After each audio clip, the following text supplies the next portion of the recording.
Павелдың Тимофейға яҙған икенсе хаты. Беренсе бүлек. Алла тарафынан беҙгә вәғәҙә ителгән Ғайса Мәсих менән берҙәм тормош тураһындағы хәбәрҙе еткереү өсөн Алла ихтыяры менән ебәрелгән илсе Павелдан ҡәҙерле улым Тимофейға хат. Атабыҙ Алланан һәм Раббыбыҙ Ғайса Мәсихтән һиңә мәрхәмәт, шәфҡәт һәм именлек булһын. Көн өтөнө доға ҡылып, һине туҡтауһыҙ иҫкә төшөргәндә, ата-бабаларым кеүек саф намыҫ менән үҙем дә хеҙмәт иткән Аллаға рәхмәт әйтәм. Хушлашҡан саҡтағы күҙ йәштәреңде иҫкә төшөрәм дә, һине күргем килеп китә. Ул ваҡытта үҙемдең дә күңелем шатлыҡ менән тулыр ине.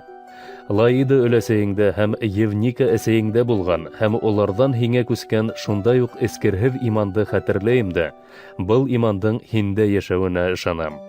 Шуға күрә хәтереңә төшөрәм.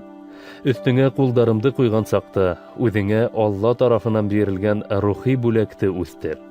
Алла беҙгә ҡурҡыу рухы түгел, ә ҡеүәт, мөхәббәт һәм айыҡ аҡыл биргән бит. Шулай итеп, Раббыбыҙ тураһында шаһитлыҡ биреүҙән дә, уның хаҡына тотҡон булған минән дә оялма.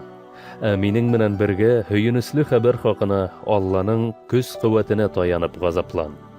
Ул беҙҙе ҡылған эштәребеҙгә ҡарап түгел, ә үҙенең ниәте һәм мәрхәмәте менән ҡотҡарҙы, изге тормошҡа саҡырҙы.